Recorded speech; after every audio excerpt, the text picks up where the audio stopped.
apakah Yesus makan babi? Dan mengapa orang Kristen makan babi? Terlebih dahulu kita menyaksikan tayangan video berikut ini. Nabi Isa sebagai penyempurna ajaran Nabi Musa mengharamkan makan babi. Oleh karena itu dalam Injil Kristen yang sekarang disucikan oleh mereka, tidak satupun ayat yang menceritakan Nabi Isa atau Yesus makan babi. Begitu pula murid-murid Nabi Isa, terutama yang 12 sebagai lambang 12 suku Bani Israel, juga tidak pernah makan babi. Sedangkan penyembah Nabi Isa yang mempercayai Nabi Isa sebagai Tuhan, karena sudah terbiasa makan babi, maka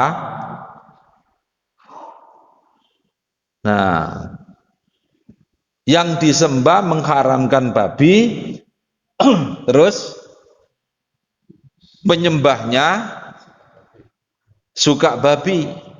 Akhirnya dibuatlah ayat yang menyatakan seakan-akan bahwa ini berasal dari mulut Nabi Isa.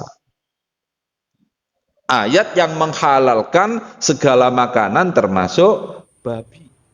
Dan untuk perkembangan channel ini, jangan lupa tekan subscribe, komen, like, dan share.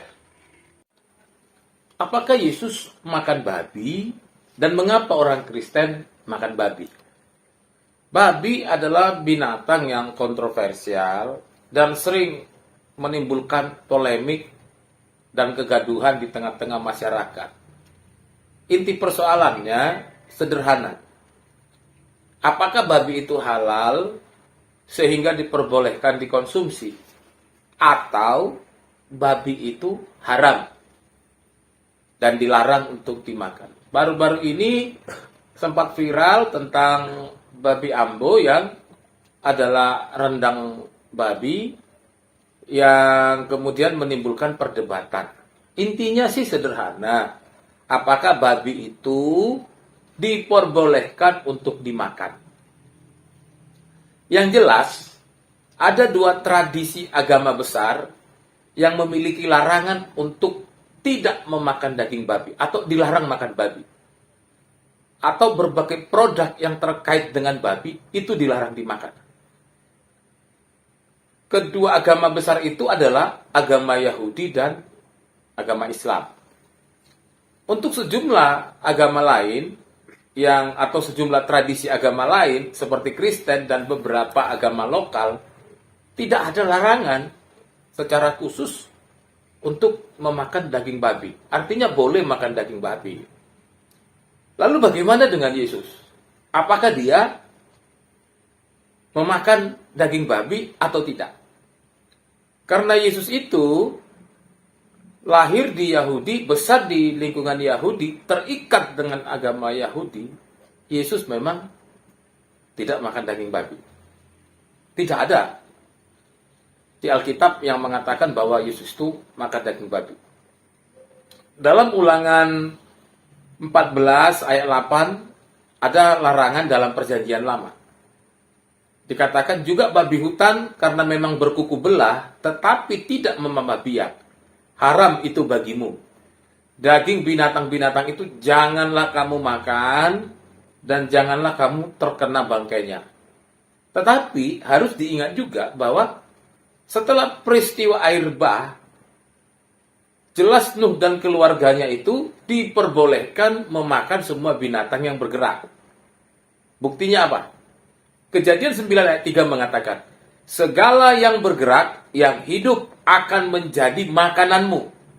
Aku telah memberikan semuanya itu kepadamu, seperti juga tumbuh-tumbuhan hijau. Di situ dikatakan segala yang bergerak, yang hidup akan menjadi makananmu, termasuk babi. Tetapi di dalam Injil Markus 7 ayat 18 sampai 19, Tuhan Yesus berkata begini, apakah kamu juga tidak dapat memahaminya?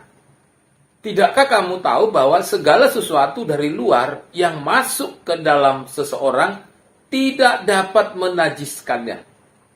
Karena bukan masuk ke dalam hati, ke dalam perutnya, lalu dibuang, dijamban. Dengan demikian, kita bisa melihat bahwa berdasarkan ayat ini tidak ada makanan yang dilarang. Semuanya menjadi makanan yang halal. Harus diingat, makanan tidak dapat meningkatkan atau menurunkan kadar keimanan seseorang. Makanan itu nggak ada pengaruhnya dengan iman. Orang makan babi, lalu kemudian tidak bisa dikaitkan dengan apakah dia itu kurang beriman atau beriman. Karena itu, dengan tegas Rasul Paulus dalam suratnya kepada jemaat di Roma menulis, sebab kerajaan Allah bukanlah soal makanan dan minuman, tetapi soal kebenaran, damai sejahtera, dan sukacita oleh Roh Kudus. Itu ditulis dalam Roma 14 ayat 17. Di sini Paulus mengatakan bahwa kerajaan Allah atau kerajaan sorga itu bukan masalah makanan dan minum. Orang masuk sorga bukan masalah makan atau tidak makan babi. Artinya, makanan dan minuman tidak dapat membawa manusia lebih dekat kepada Tuhan. Tidak dapat juga dijadikan sebagai tiket untuk masuk surga. Orang makan babi tidak boleh masuk surga. Tidak ada juga seperti itu. Karena itu perlu dijaga supaya jangan menjadi batu sandungan bagi orang lain. Bagi yang memakan dan yang tidak memakan, jangan saling menghakimi. Seperti yang disampaikan Rasul Paulus kepada jemaat di Korintus. Makanan tidak membawa kita lebih dekat kepada Allah. Kita tidak rugi apa-apa kalau tidak kita makan dan tidak untung apa-apa kalau kita makan. Tetapi jagalah supaya kebebasanmu ini jangan menjadi batu sandungan bagi mereka yang lemah. 1 Korintus 8 ayat 8 sampai 9. Jadi yang perlu kita ketahui adalah bahwa semua makanan itu halal, tetapi tidak semua berguna. Untuk itu kita perlu berhikmat di dalam memilih makanan apa yang baik untuk kesehatan dan makanan apa yang tidak baik untuk kesehatan. Ada ilmu kesehatan yang mempelajari hal itu. Ada anjuran untuk memakan atau menghindari makanan tertentu demi kesehatan. Dan itu baik, tetapi bukan didasarkan kepada halal atau tidak halal, masuk surga atau tidak masuk surga, tetapi karena alasan kesehatan. Kalau Anda makan babi, silahkan Anda makan. Tapi kalau Anda tidak makan daging babi, jangan Anda makan.